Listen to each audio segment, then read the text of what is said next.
welcome back to Philo PC. Last time nakita ninyo may binil kami na PC, ng PC nitong friend ko si Ken. Ngayon, mag-upgrade siya. So, ililipat namin yung mga parts ng PC niya dati dito sa Cougar Conquer 2 na case. Tapos mag-upgrade din tayo ng AIO, Cougar Helor. Tapos itong mag-vertical GPU bracket rin tayo ng Phanteks, and then papalitan natin yung 24 pin na extension at saka 8 pin extension.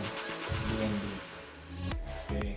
I-feature rin natin kasi itong friend kong si Ken, hello ka naman!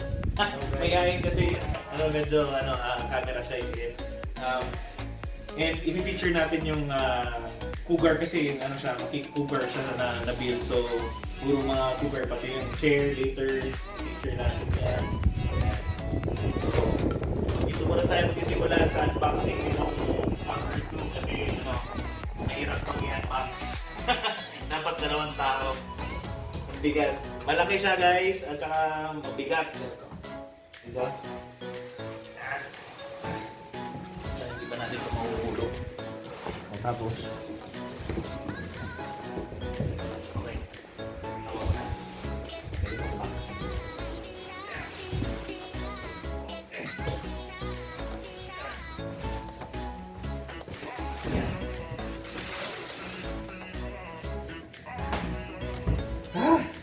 bigat!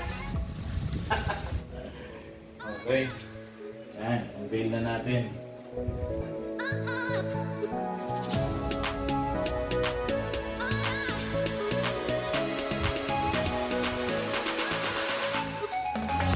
Wow! Ayan guys.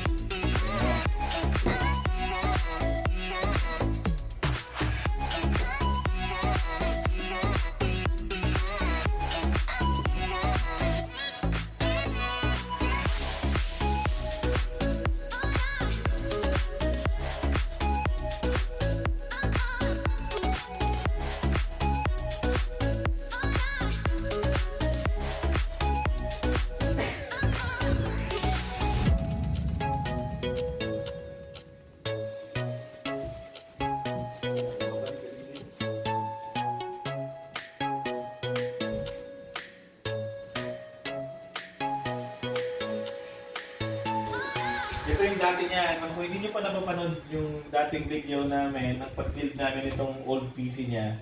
So, maganda panoorin nyo muna yun. So, ngayon, ito na yun.